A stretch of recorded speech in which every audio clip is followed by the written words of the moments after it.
Hello दोस्तों, कैसे हैं आप। हमारी आज की कहानी है अनोखा रिश्ता। चलिए जानते हैं इस कहानी के बारे में। अरे शेफाली बेटा, चल देर हो जाएगी, आज स्कूल में तुम्हारा पहला दिन है, कहकर रोशन अपने रिश्ते को साफ करने लगा। आई बाबा, कहकर शेफाली दौड़ते भागते आई। स्कूल ड्रेस में, गौड़ बाल में और घुंघराले बालों में शेफाली को देख रोशन निहारता रह गया। आज शेफाली की छवि में उसे अपनी पत्नी सरला की बहुत याद आई। सरला शेफाली को बड़ा आदमी बनते देखना चाहती थी।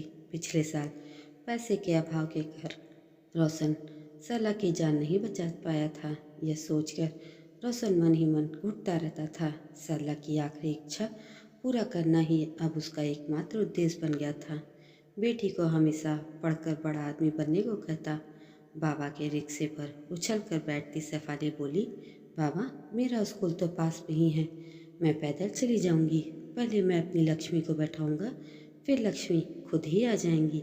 इतना कहकर रोशन रिक्शा चलाने लगा। रिक्शा चलाते चलाते रोशन पिछले दिनों की याद में खो गया। शेफाली से कहने लगा, जब मैं तेरी माँ को अस्पताल लेकर गया था तो रास्ते में तेरी माँ ने कहा कि हमारे घर लक्ष्मी आएगी और हम उसका नाम शेफाली रखेंगे।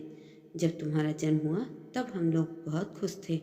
पहली बार तुम्हें गोद में लेकर अपने रिक्शे को तेरे पाँव से स्पर्श कराया और बोला, बेटा, लक्ष्मी रूप में आई हो तुम मेरे घर में, इस घर को लक्ष्मी से भर देना।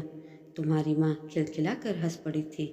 जब मैं रिक्शे में तुमको और तुम्हारी माँ को घर लेकर आ रहा था तभी रास्ते में स्टेशन पर एक सेठ जी ने अपना सामान कहीं और पहुंचाने के लिए कहा और उसके लिए बहुत ज़्यादा रकम देने की बात कही। मैंने तेरी माँ से कहा, मैं ना कहता था कि मेरे घर लक्ष्मी आई है। देख, आते ही लक्ष्मी की बरसात कर दी। मैं तुम्हें तुम्हारी माँ के साथ घर छोड़कर तुरंत सेठ जी का सामान पहुंचाया। उसके बदले में सेठ जी ने बहुत सारे पैसे दिए मुझे। इतने रुपए मैंने ज़िंदगी में पहली बार देखे थे। वापस आते समय मैंने तुम्हारे लिए नए खिलौने, कपड़े, मिठाई, तुम्हारी माँ के लिए नई साड़ी सब लेकर आया। इतने में शेफाली ने कहा, बाबा रुकिए, मेरा स्कूल आ गया। रोशन ने रिक्शा रोका और बेटी को स्कूल के अंदर पहुंचाकर स्टेशन की तरफ सवारी के लिए निकल गया। धीरे धीरे शेफाली बड़ी होने लगी। अब वह भी पास वाले एक घर में काम करती।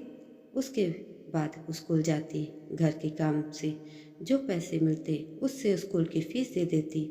रोशन को अच्छा नहीं लगता था शेफाली का दूसरों के घरों में काम करके देखना, लेकिन केवल रिक्शे की कमाई से फीस देना मुश्किल हो रहा था।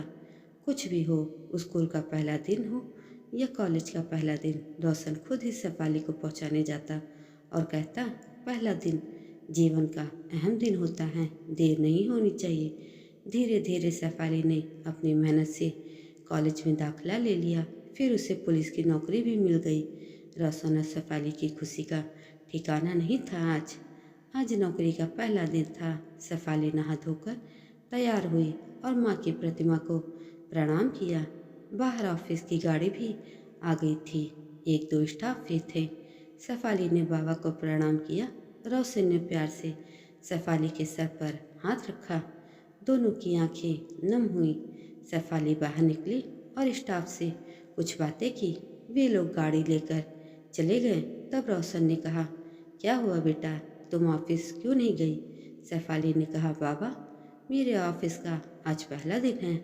आपने ही सिखाया है ना बाबा, पहला दिन जीवन का अहम दिन होता है, देर नहीं होनी चाहिए। मैं तो बाबा के साथ रिक्शे में ही जाऊंगी, बोलकर रोने लगी। इसी रिक्शे ने मुझे आज यहाँ तक पहुँचाया है। क्यों बाबा, आज मुझे ऑफिस पहुँचाने नहीं जाओगे। आज मेरा पहला दिन है। रोशन खुशी से रो दिया। अभी आया बेटा, कहकर रोशन फूल वाले की दुकान से फूल लाकर रिक्शे को खूब सजाया और शेफाली का हाथ पकड़कर बोला, आइए मैडम, आपको ऑफिस ले चलें। शेफाली बाबा के गले लगकर रो पड़ी। फिर थोड़े दिनों बाद शेफाली को ऑफिस की ओर से बड़ा घर रहने को मिला। आज अपने बाबा को ऐशो आराम की जिंदगी देकर शेफाली बहुत खुश थी। साथ ही रिक्शे को भी एक कमरे में रखकर सहला रही थी और बोल रही थी, मानो अब तुम आराम करो, बहुत थक गए हो तुम। हमारे साथ दौड़ते भागते। दोस्तों, यह कहानी आपको कैसी लगी कमेंट करके ज़रूर बताएं और ऐसी अन्य कहानी के लिए मेरे चैनल को सब्सक्राइब जरूर करें। धन्यवाद।